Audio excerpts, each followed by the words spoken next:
అంట. బైబిల్ చెప్తుంది ఆ చిన్న పిల్లవాడికి దేవుడు తోడై ఉండెను. ప్రార్థన చేసిన వాళ్ళు ఎవరు? తల్లి ప్రార్థన చేసింది. ఇవి ఎవరికి తోడుగా ఉండాలి?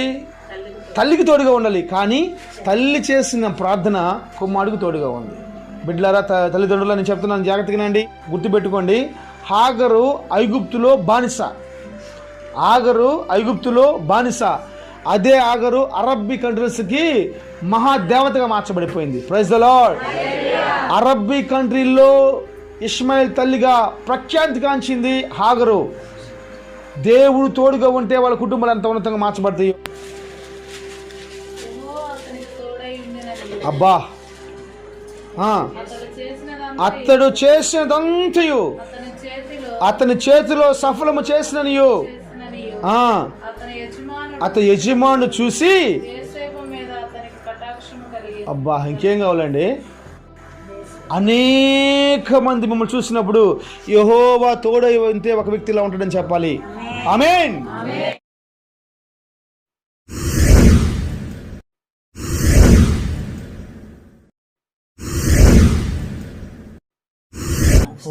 సరే, ఒక చిన్న వాక్య భాగాన్ని ప్రభు ఈ కుటుంబం కోసం చెప్పిన మాటని నేను చెప్పేసి ముగిస్తాను. బైబిల్ తెరిచి అందరు బైబిల్ తెరవండి. ఆదికాండము 21వ అధ్యాయము. ఆదికాండము 21వ అధ్యాయము 20వ వాక్యాన్ని చదువుకుందామా? 20వ వాక్యాన్ని చదవండి. దేవుడు ఈ కుటుంబానికి తోడై ఉండెను. దేవుడు ఈ కుటుంబంలో ఉన్న ప్రతి ఒక్కరికి తోడై ఉండెను. దేవుడు ఈ కుటుంబంలో ఈ సంవత్సరం అంతా తోడై ఉండెను గాక. మహాపరిశుద్ధుడైన తండ్రి, నమ్మకస్తుడైన దేవా, ఒక చిన్న వాక్యాన్ని మేము ధ్యానం చేసుకోబోతుండగా నీ కృప కలిగిన మాటలు నోటికి అందించండి. ఈ మాటల ద్వారా ఈ కుటుంబం మాత్రమే కాదు, మేము కూడా బలపరచబడాలి. వాక్యమును వ్యతిరేకంగా పనిచేస్తున్న ప్రతి దురాత్మక శక్తిని బంధించమని, వీళ్ళందరూ వింటుండగా ప్రభా వాళ్ళ హృదయాలు స్థిరపరచమని యేసు నామములో ప్రార్థన చేస్తున్నాను తండ్రి. ఆమేన్. హల్లెలూయా చెప్పండి. హల్లెలూయా. చాలా సంతోషం. జాగ్రత్తగా జోసెఫ్, మీరందరూ కూడా యవనస్తులు, బన్ను, జక్రియా, జాషువా అందరూ కూడా జాగ్రత్తగా వింటే మీకు చాలా ఉపయోగకరంగా మార్చబడిద్దని నేను నమ్ముతున్నాను. అంత మాత్రం కాదు, మీరు కూడా ఇక్కడికి వచ్చిన ప్రతి ఒక్కరు కూడా ప్రాముఖ్యంగా సంతోషం గారు కూడా జాగ్రత్తగా వినాలి.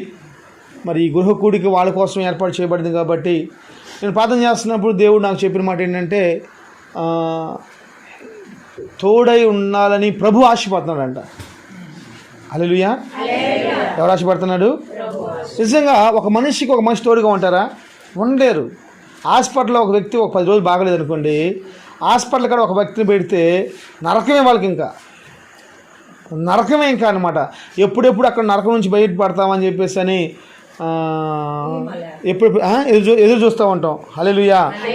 గద్దెనాల్లో మరి హెమీమా గారు మరి బాగలేనప్పుడు కూడా మరి సింగమ్మ పాపం ఎంతో తల్లి ప్రయాసపడింది. నిజంగా బహుశా వాళ్ళ అమ్మున్నా కానీ అంతగా చూసుకునేది నాకు తెలియదు, కానీ బాగా చూసుకుంది. దానికి మరి నిశ్చయంగా మేము రుణస్తులు. చెప్పండి అమ్మా, అందరూ చెప్పండి అమ్మా. సో దేవుడు ఏం చేస్తున్నాడంటే, నేను తోడుగా ఉంటానని ఆశపడుతున్నాడంట. ఏం చెప్తున్నాడు? నిజంగా దేవుడు తోడుగా ఉంటే ఆ వ్యక్తి జీవితం ఎలా మాధుర్యంగా మార్చబడిద్ది. దేవుడు తోడుగా ఉంటే ఆ కుటుంబం ఎంత మాధుర్యంగా మార్చబడిద్ది. చాలా అద్భుతం. ఉదాహరణకి 2006-7 సంవత్సరాల్లో 17-18 సంవత్సరాల క్రితం నేను చెన్నై వెళ్ళినప్పుడు, ఆ చెన్నైలో ఒక తమిళ్ అనే భాష ఒకటి ఉందని నాకు తెలియదు.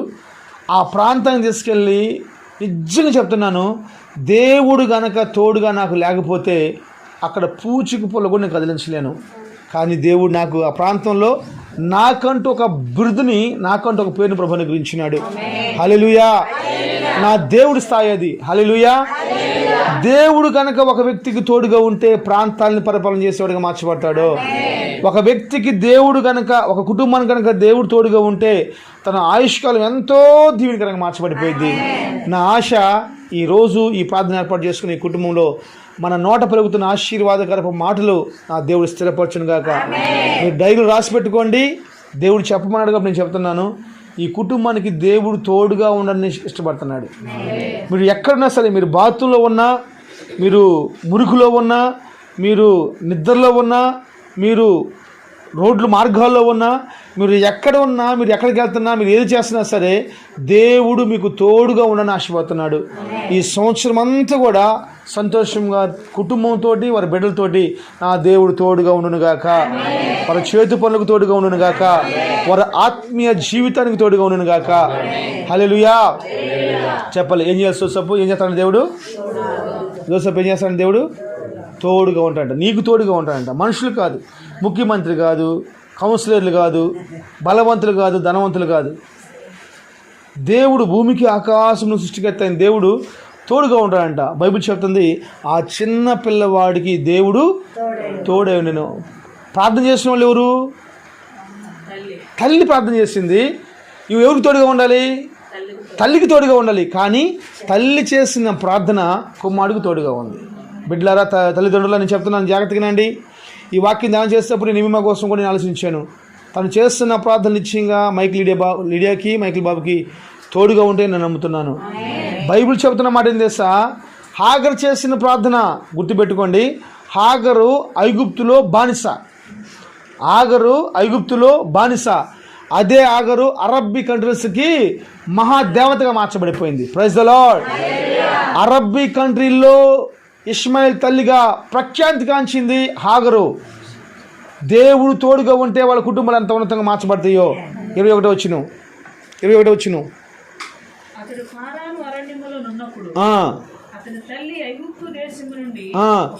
ఒక స్త్రీని తీసుకొచ్చి వివాహం చేసిందంట. స్తోత్రం చెప్పండి.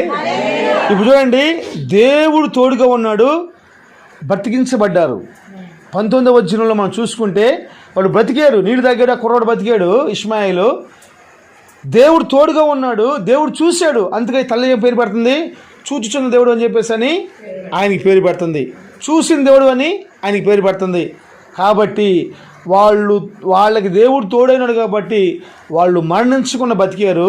వాళ్ళు బతికారు కాబట్టి దేవుడు వారికి తోడై ఉన్నాడు. తోడైనాడు కాబట్టి ఒక చక్కని కుమార్తెను తీసుకొచ్చేసేసి వివాహం చేసిందంట. ఎట్లాంటిది? చక్కని కుమార్తె. మీరు ఆలోచించండి, ఏ కుటుంబంలోనే కలతలు ఉన్నాయి, కానీ ఇష్మాయిల్ కుటుంబంలో మనం చదువుకుంటే, అంటే బైబిల్ రాసలేదులే కానీ ఎంత బాగుందో. ఈరోజు అందగత్తులు అంటే ఎవరో తెలుసా? అరబ్బీ కంటే ముస్లిం సహోదరులే. ఎంత స్మార్ట్గా ఉంటారు. మా ఈ దేశంలో పోయినా కానీ హెయిర్ వాషెస్ ఉంటారు. అసలు వాళ్ళని చూస్తేనే చూడాలనిపిస్తూ ఉంటుంది. ఎంత ముద్దుకు ఏ మోకప్పుడు ఉండవు, పేరల లెవెల్ ఉండవు, గీరల లెవెల్ ఉండవు, ఇంకా ఏముండవు అసలు. అంతే వాళ్ళకి ఎంత చక్కగా ఉంటారు. వాళ్ళకి చేసుకునేదంటే హైబ్రోన్స్ ఇలాంటివి చేసుకుని కూర్చుంటారు, కానీ మొక్కలకి ఏం పూసుకోరు. ఇంక వాళ్ళు ఎంత బ్యూటీగా ఉంటారు, ఎంత చక్కగా ఉంటారు. అందగత్తులు అంటే వాళ్ళే కదా. ఒకళ్ళని చూసి ఒకరిని చూడటానికి కళ్ళు చాలా మనకి.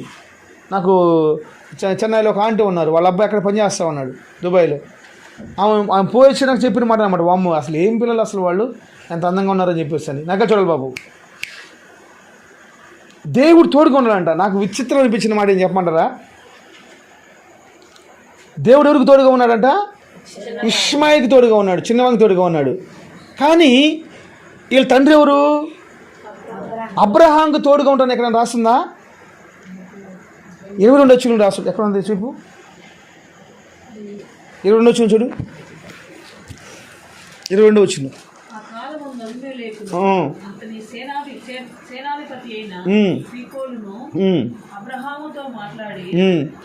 నీవు చేసిన దేవుడు నీకు తోడని చెప్పేసి చూసి వాళ్ళు చెప్తున్నారంట. బైబుల్లో మనం చదువుకుంటే నేను నీకు తోడేనని భయపడపాకని చెప్పేసి దేవుడు అబ్రహాముతో లేదు, నువ్వు రా నిన్ను ఆశీర్దిస్తా అని చెప్పేసి అన్నాడు. నువ్వు రా నేను నిన్ను ఆశీర్దిస్తా అని చెప్పేసి అని మాట్లాడాడు. మీ జాగ్రత్తగా ఈ ఫ్యామిలీని కనుక, ఈ కుటుంబాన్ని కనుక మనం ఆలోచిస్తే, ఇష్మాయిల్తో డైరెక్ట్గా దేవుడే తోడుగా ఉన్నాడంట. అబ్రహాముతో నేను చెప్పకుండానే సెకండ్ టైం రాసిన మాట. ఫస్ట్ ఇష్మాయిల్కి తోడుగా ఉన్నాడు, తర్వాత అబ్రహాము తోడుగా ఉన్నాడు, మూడోది ఇస్సాకు ప్రభు తోడుగా ఉన్నాడంట. ఎలా తోడుగా ఉన్నాడు? 26వ అధ్యాయం 3వ వచనం, 26వ అధ్యాయం 3వ వచనం, ఆది కాని 26వ అధ్యాయం 3వ వచనం. ఆమె చెప్పండి, హల్లెలూయా. చూడండి, దేవుడు తోడుగా ఉండి దానికి తోడు దొరికింది ఇష్మాయిల్కి మొట్ట దొరికింది. అంటే అబ్రహాంకు లేదా అంటే నేను లేదని చెప్పట్లేదు, కానీ బైబిల్లో రాసున్న ఆర్డర్ ప్రకారం చూసుకుంటే ఫస్ట్ ఇష్మాయిల్కి, తర్వాత చెప్పాలి అబ్రహాంకి, తర్వాత ఇస్సాక్కి, తర్వాత యాకోబుకి, తర్వాత యేసోబుకి. మనం బైబిల్ చూస్తున్నప్పుడు యెహోవా వారికి తోడైనని చెప్పేసి రాస్తుంటుంది. జాగ్రత్తగా రండి. దేవుడు ఒక కుటుంబానికి కానివ్వండి, ఒక వ్యక్తికి కానీ తోడుగా ఉంటే ఎంత ఆశీర్వాదకరంగా ఉంటుంది, ఎంత దీవెనకరంగా ఉంటుంది. నేను చెప్తున్నాను, బ్రతకటం కోసం మాత్రమే దేవుడు తోడుగా ఉంటే ఆ బతుకు మనకు అవసరంలా. ప్రపంచాన్ని పరిపాలించే వరకు మనం మార్చబడాలి. బన్ను జాగ్రత్తగా వినాలి. ప్రపంచాన్ని ఎవరు వస్తున్నారు మీరు చెప్తాను. జోసఫ్, దేవుడు నీకు ఎందుకు తోడుగా ఉండాలంటే నువ్వు పోతున్న మార్గాల్లో కాపాడి తీసుకుని రావడం కోసం కాదు, ప్రపంచాన్ని క్రైస్తత్వంతో నింపడానికి, ప్రపంచానికి దీవెనకరంగా మార్చడానికి, ప్రపంచానికి క్రీస్తుని పరిచయం చేయడం కోసం ఒక వ్యక్తి దేవుడికి తోడై ఉంటే నాలాగా ఉంటుంది జీవితం అని చెప్పేసి చెప్పడం కోసం దేవుడికి తోడై ఉండాలి. అంతేకాదు ఎందుకమ్మా ఇంకా మన కుటుంబాలకి ఎందుకు తోడు కావాలి? నీకు దేవుడు తోడు కావాలి. నేను చూసినప్పుడు చెప్పాలి. అబ్రహాము చూసినప్పుడు పితేహాలు వాళ్ళు అన్నారంట, అబిగైల్ వాళ్ళు, ఎవరు ఫీకోల్ వాళ్ళు ఏమన్నారు తెలుసా? దేవుడు నీకు తోడై ఉన్నాడు. 39:3 వచ్చిను.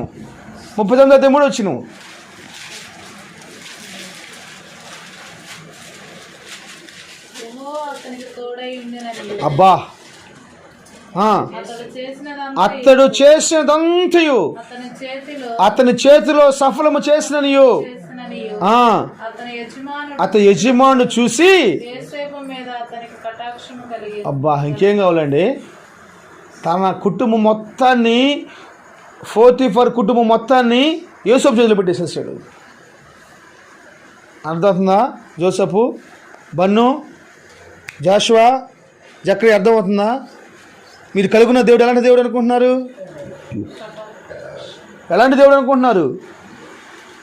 దేవుడు మీకెందుకు తోడుగా ఉండాలి? మీ ఇష్టానుసారంగా బయటికి పెట్టి ఇటు తిప్పుకుంటూ పోతే కాపాడాలా? అసలు పడుతున్నాడు పెట్టని చెప్పేసి కాపాడాలి. దానికోసం కాదు. అనేక మంది మిమ్మల్ని చూసినప్పుడు యెహోవా తోడై ఉంటే ఒక వ్యక్తిలా ఉంటాడని చెప్పాలి. ఆమేన్.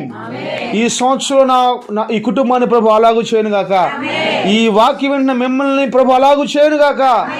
హల్లెలూయా. దేవుడు తోడుగా ఉంటే, దేవుడు ఈ యేసు గురించి చదువుతున్నప్పుడు నాకు చాలా సంతోషం అనిపించింది. జైల్లో ఉన్నా కానీ జైల్లో దేవుడు తోడుగా ఉన్నాడని రాస్తుంటుంది. 40 అధ్యాయంలో మీరు చదవద్దు. దేవుడు యేసోబుకు తోడుగా ఉన్నాడంట. ఎక్కడ? సరసాలలో. అందుకని అక్కడ కూడా పరిపాలన చేస్తున్నాడు మనోడు. అంతే. దేవుడు తోడుగా ఉంటే మనం పరిపాలన కిందకి వెళ్ళిపోతాము. పరిపాలన మనం చేసేవారుగా మార్చబడతాము. మన పైన ఎలాంటివి కూడా పరిపాలన చేస్తున్నాములో. దేవుడు నాకు తోడుగా ఉండును గాక. దేవుడు నీకు తోడుగా ఉండును గాక. దేవుడితో ఈ కుటుంబానికి తోడుగా ఉండును గాక. ఈ కుటుంబంలో బిడ్డలకు తోడుగా ఉండును గాక. అనిల్ వాళ్ళ కుటుంబానికి తోడుగా ఉండును గాక. జోసెఫ్కు ప్రభు తోడుగా ఉండును గాక. సంతోషం గారికి ప్రభు తోడుగా ఉండును గాక. సింగం గారికి ప్రభు తోడుగా ఉండును గాక.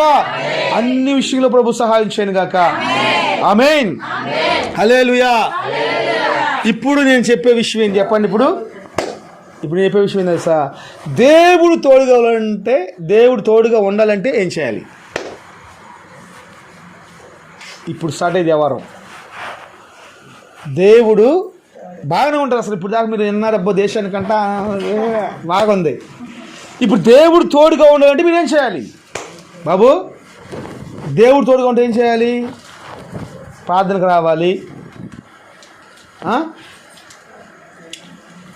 రావాలి, దశమగలు ఇవ్వాలి, కానుకలు ఇవ్వాలి, అర్పణల బాక్స్ ఏది? అర్పణలు ఇవ్వాలి. ఎంకనుందా? ఓహో లేకపోట్లా. స్తోత్రం. హల్లెలూయా. అంతే అంటారా? దేవుడి తోడుగా ఉంటే ఏం చేయాలి? చెప్పాలి. ఏం చేయాలమ్మా దేవుడి తోడుగా ఉండాలంటే? ఒక్క మాట చెప్పండి. దేవుడి తోడుగా ఉంటే ఏం చేయాలో? వీళ్ళు ఇప్పుడు మనం అందరూ చదువుకుని ఎంతమందికి దేవుడు తోడుగా ఉన్నాడు చెప్పండి. ఇప్పుడు మనం చదువుకున్న వాళ్ళు 4. God bless you. ఎంతమందికి అబ్బాయి? వీళ్ళు 5 జీవితం చూసుకుంటే దేవుడు వారికి తోడుగా ఉండడం గల కారణం ఒకటే రీజను. వాళ్ళు ఏదో ఒకటి విడిచిపెట్టుకుంటూ వచ్చారు. అబ్రహాము అబ్రహాంతో దేవుడు తోడుగా ఉండటం కోసం అబ్రహాము తన ఊరిని, తన ఇంటిని, తను చేస్తున్న అదొక ఆచారకరమైన దాన్ని విడిచిపెట్టేశాడంట. బాబీ నాన్న జాగ్రత్తగా. దేవుడు తోడుగా ఉండాలంటే ఏం చేయాలి తెలుసా? అబ్రహాం అంతటి విడిచిపెట్టేశాడు. ఇష్మాయిల్కి దేవుడు తోడుగా ఉండాలంటే ఏం చేయాలి? అబ్రహాం కూడా విడిచిపెట్టేశాడు, అరణ్యంలోకి వచ్చేసారు. హల్లెలూయా. అలాగనే ఇస్సాకు తోడుగా ఉండాలంటే బెర్షెబాకు వచ్చాడు. ఎలాగ వచ్చాడమ్మా? మీరు ఆపాలమ్మా దాన్ని. మీరు అందరూ వాళ్ళంతా మనసుపోతుంది, నాకు వెళ్ళిపోతుంది. ఇప్పుడు ఏం కాదు, 2 నిమిషాలు కుట్టించుకొని గుర్తుండిపోయిద్ది. స్తోత్రం. చెప్పండి ఏం చేయాలి ఇప్పుడు? దేవుడు మనకు తోడుగా ఉంటే ఏం చేయాలి? కొన్ని విషయాలు మనం ఏదో ఒకటి కాదు, కొన్ని విషయాలు విడిచిపెట్టేసేయాలి. ఏదో ఒకటి కాదు, కొన్ని విషయాలు విడిచిపెట్టేసేయాలి. దేవుడు తోడుగా ఉండటం కోసం మనకు కావాల్సిన విషయాలను కాదు, అవసరమైతే దేనైనా సరే విడిచిపెట్టాలి. ఆమేన్. దేనైనా సరే విడిచిపెట్టేశాడు. హల్లెలూయా. ఇస్సాకు కూడా వదిలిపెట్టేశాడు, యాకోబు వదిలిపెట్టేశాడు. యాకోబు 28:15 రాసుంటుంది, నేను చెప్పినవన్నీ నీకు జరిగేంత వరకు నేను నీకు తోడుగా ఉంటానని చెప్పేసి మాట్లాడతాడు. తండ్రి ఇంటిని విడిచిపెట్టేశాడు. అలాగే యేసేపు కూడా ఏం చేశాడు? యేసేపు కూడా విడిచిపెట్టేశాడు, అమ్మేసుకున్నారు, దూరం అయిపోయాడు. అంటే నేను చెప్తున్న మాట ఏం చేస్తా, దేవుని బిడ్డ జ్ఞాపకం చేసుకోండి. దేవుడు మనకు తోడుగా ఉంటే చాలా బాగుండని చెప్పేసి మనం సంతోషపడతాం. కానీ దేవుడు మనకు తోడుగా ఉండాలంటే ఏదో ఒకటి విడిచిపెట్టేసేయాలి. అంతేనా? దేవునికి తోడుగా ఉండటం కోసం అవసరమైన విడిచిపెట్టేసేయాలి, ఏదో ఒకటి కాదు. దేవుడు మనకు తోడుగా ఉండాలంటే ఏం చేయాలో దాన్ని విడిచిపెట్టేసేయాలి. ఇప్పుడు ఎగ్జాంపుల్, సన్నగా ఉంటే ఏం చేయాలి? త్వరగా టీ తాగకూడదు. ఇప్పుడు ఏం చేయాలి? టీ మానుకోవాలి అంతే. ఇప్పుడు కొలెస్ట్రాల్ పెరిగిపోయింది, ఏం చేయాలి? మసాలా ఫుడ్ తినకూడదు. తింటావా? గుండె బలహీనంగా ఉంది, ముక్కలు తినకూడదు. తింటావా? తినకూడదు. తింటేవా? పరదేశులమో తనన్నత్తన ఆ పాడతారన్నమాట. ఇప్పుడు ఆ పాట పాడకుండా అంటే ఏం చేయాలి? మానుకోవాలి. అలాగనే దేవుడు మనకు తోడుగా ఉండాలంటే కొన్నింటి కట్ చేసుకోవాలి. చాలామంది ఉంటే దేవుడు తోడుగా ఉంటే ప్రార్థన పోతే చాలు, కాంగ్రెతే చాలు, దశంభాగతే చాలు, అవన్నీ కూడా నీతి అంతే, అదే క్రమం అంతే. కానీ దేవుడు తోడుగా ఉన్నారు. ప్రార్థన ఉంది, నేను రాగానే బాధపడ్డాను. ఎందుకు? ఎక్కడి నుంచో వచ్చి ఈ అబ్బాయి కూర్చుంటే ఆ అబ్బాయి కనపడలా, జాషువా కనపడ్డాడు నా కంటికి, జోసెఫ్ కనపడలేదు. ప్రార్థన ఎవరికి? నాకు కనపడలేదన్న. నేను లేడు అమ్మ, మీరు నా మీద పుస్తకాలు రాబాగా, మీకు దండం పెడతాను. నేను లేడంట్లా, నాకు కనపడలేదు అంటున్నాను తల్లి. కనపడలేదు ఎందుకు? ఇప్పుడు నేను మాట్లాడుతున్నా జోసెఫ్ తోటి, నేను రాగానే జోసెఫ్ నాకు కనపడలేదు అంటున్నాను అంతే. ఎందుకంత కోపం మీకు నా మీద? ఓ హల్లెలూయా, హల్లెలూయా. ఏ శక్తిమేం చేయం. కాబట్టి నేను చెప్తున్నాను దేవుని సేవకుడిగా, అవసరమైతే మీ పనులు అడ్డం వచ్చినాయా చెప్పాలి, పనులు చేసుకోవాలి, ప్రార్థన అనుకోవాలి. దేవుడు తోడుగా ఉంటాడు మనకి. అమ్మా, పనులకి వెళ్ళాలి, ప్రార్థనకు రావాలి. నిద్ర వచ్చింది, ఏం చేయాలి? నిద్ర వచ్చి ఏం చేయాలి? గిచ్చుకోవాలి. గుర్తుపెట్టుకోండి. నేను సైకిల్ దొక్కేవాడిని చిన్నప్పుడు, ముగించిపోతున్నాను, టైం అయిపోతుంది. సైకిల్ దొక్కితే ఎట్లా దొక్కుతామండి సార్? ఎంత స్పీడు! 10 మంది మేము సైకిల్ వేసుకొని బయలుదేరితే 10 మందిలో నా సైకిల్ ముందు ఉంటుంది. తొక్కుతా పోయి బ్రేక్ వేస్తే ఎట్లా పోతున్న సైకిల్ ఇట్లా నిలబడిద్ది అనమాట.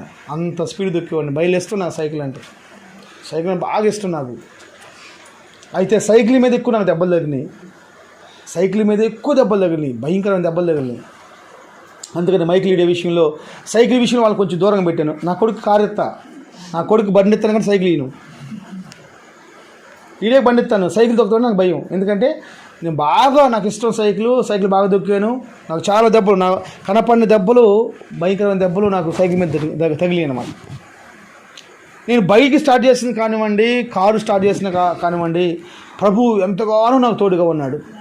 ఇప్పుడు వరకు మహాకృపం బట్టి, నా దేవుని మహాకృపం బట్టి ఒక చిన్న క్రాచెస్ కూడా మనకు కాలేదు. దానికి బట్టి దేవునికి మహిమ కలిగింది. హల్లెలూయా. ఎన్నో సాక్ష్యాలు ఉన్నాయి చెప్పాలంటే. ఎందుకంటే ఈరోజు మీ అందరికి వాక్యం చెప్పాలి కాబట్టి ఆయన కాపాడుకున్నాడు. హల్లెలూయా. ప్రాణప్రియుడ పాట పాడుకోవాలి కాబట్టి, నీ కృపలేని క్షణము పాడుకోవాలి కాబట్టి, అదిలేటి కేటాల కోసం పాడుకోవాలి కాబట్టి కాపాడుకున్నాడు. ట్రీ చెప్పాలి కాబట్టి దేవుడు మనల్ని కాపాడుకున్నాడు. కాబట్టి దేవుని బిడ్డలారా, నేను మీకు చెప్పను పలానా విషయం అని చెప్పేసి అని. ఒక్కొక్కరికి ఒక్కొక్కటి ఆటంకంగా ఉండొచ్చు నానా, ఒక్కొక్కటి ఆటంకం ఉండొచ్చు. ఆ ఆటంకాన్ని తొలగించుకొని ప్రభు కోసం ఒక్కడికి ముందుకేసినట్లయితే ప్రభు దేవుడు నీకు తోడుగా ఉంటాడు. నువ్వు చేసేది మొత్తం ప్రభు సఫలపరుస్తాడు. అందుకే చెప్తాను, డబ్బుల కోసమో ఇంకో దానికోసమో ఫస్ట్ మనం ప్రార్థన చేసిన అవసరం లేదు. లాస్ట్లో చేసే చదానికి మనం చేసిన ప్రవర్తన మనకు ఆశీర్వాదం చేసుకొచ్చింది అంతే, మనకు దీవెన తీసుకొచ్చేసింది అంతే. కానీ చేసుకోవడం నేను తప్ప అంటలేదు, లాస్ట్లో మనం చేసుకోవాలి. మీరు దేవునికి, ప్రార్థనకి, విశ్వాసానికి, పరిశుద్ధతకి అడ్డుపడుతుందని మీరు తీసేసుకోండి, ప్రభు కనపరుస్తాడు. నేను చెప్తున్నాను, భూలోకంలో అన్నిటికంటే రుచి అయింది ఏంటో చెప్పండి.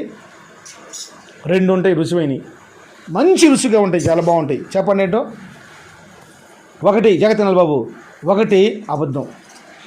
అబద్ధం చాలా రుచిగా ఉంటుంది. 2 పాపం. అబద్ధము, పాపం అసలు ఎట్లుంటుందంటే, ఆ పాపం విషయంలో, ఆ అబద్ధం విషయంలో నిజంగా చెప్పలేరు అనమాట. ఇక జీవితం మాకు ఏం అవసరం లేదు అనుకుంటాం అంతే. ఆ 2 నిమిషాలు, ఆ గంట, ఆ రోజు, ఆ నెల, ఆ సంవత్సరం అయిపోయినాక మిగతా రోజులన్నీ కూడా, మిగతా గంటలన్నీ కూడా, మిగతా వారాలన్నీ కూడా, మిగతా నెలలన్నీ కూడా, మిగతా సంవత్సరాలన్నీ కూడా నరక యాతన అనుభవించాలి. పాపం ఎప్పటికైనా సరే ఒక కుటుంబాన్ని నాశనం చేయాలని చూసింది అంతే, దయాదాక్ష్యం లేని పాపం అంతే. అబద్ధం ఎప్పటికైనా సరే అది మేలు చేసేది కదా అబద్ధం అంతే. అబద్ధం ఇప్పుడు నువ్వు అందుకనే మన వాళ్ళకి ఏమి ఇష్టం అంటే, అబద్ధాన్ని మనం ప్రేమిస్తూ ఉంటాం. నువ్వు ఏది చేయకపోయినా కానీ నువ్వు చేసావని చెప్పాలి, నువ్వేది చేయకపోయినా కానీ నువ్వేదని చెప్పాలి. అలాగే చిన్న చేసాం కూడా చెప్పాలి. మొన్న ఒక ఉంటుంది, చీరలు ఇచ్చారు, జాకెట్లు ఇచ్చారు. వేరే వాళ్ళు చీరలు ఇస్తే ఈ జాకెట్లు ఇచ్చింది. జాకెట్లు ఇస్తే ఈయన పాస్టర్ గారు మోద తీసుకొని పలానా వాళ్ళు చీరలు ఇచ్చారు, దేవుడికి మహిమ కలుగును కాక అని చెప్పేసి అని సాక్ష్యం చెప్తాను వాళ్ళ గురించి. అయితే ఈ జాకెట్లు ఇచ్చిన ఆమె కడుపు మండిపోయి చీరలు ఇస్తే చెప్పలేదు, అంతమందికి ఎంతమంది చెప్పలేదు, చీరలు ఇస్తే అంతమంది చెప్పలేదు అని చెప్పేసి అని అంటుంది పక్కన వాళ్ళతో. నేను అక్కడ కూర్చో అన్న. ఇక తర్వాత ఈ గురించి పొగటం అయిపోయినాక జాకెట్లు తీసుకున్నాడు పాస్టర్ గారు పొగటానికి. అయితే లేచేసి, పాస్టర్ గారండి ఇప్పుడు నేను ఇచ్చిన జాకెట్ల కోసం చెప్పకపోతే ఏమైందని ఊరు మొత్తం పడ్డట్టు మాట్లాడుతున్నాము. మైకులో అయితే అక్కడ కూర్చున్న వాళ్ళకి వినపడుద్ది, ఈ అరుపులకి ఊరు మొత్తం పడుతుంది అంతే, నేను జాకెట్ ఇస్తానని చెప్పేసి. అలా ఉంటాయి పరిస్థితులు. స్తోత్రం, హల్లెలూయా. వాటిని బట్టి దేవుడు మనకు తోడుగా ఉన్నాడు, అలాంటి విషయాలు బట్టి మనకు తోడుగా ఉన్నాడు. ఏదో ఒకటి కాదు, ఏదైనా సరే దేవుడు మనకి తోడుగా ఉండే పరిస్థితులు అడ్డుపడుతున్నప్పుడు తను మనం తొలగించుకోవాలి. ఈ నూతన సంవత్సరంలో అలాంటి కృపాభిషేకం మీరు కలిగి ఉండండి. పాకులాడండి అంతే, పాకులాడండి. అయ్యో 4 గంటలు కూర్చున్నాను ప్రార్థనలో, ఎంతసేపు ప్రార్థనలో, అయ్యో ఇంత దూరం నుంచి వచ్చాను ప్రార్థనకి, 2వ రోజుకి పోవాలా, చచ్చిపోతున్నాయి ఈ ప్రార్థనలకి. స్తోత్రం. మనం బతికేదే ప్రార్థన కోసమా? రేపు చనిపోయినాక చేయాల్సింది కూడా ప్రార్థనలు, ఆరాధనలే. ప్రార్థన కాదు, ఆరాధనలే. స్తోత్రం. దాని నుంచి భాగ్యం ఇంకా ఉంది మనకి. దేవుడు మీ అందరి కృప దయచేయను గాక, ఈ కుటుంబానికి కృప దయచేయను గాక, దేవుడి మాటలు దీవించను గాక. ఆమేన్.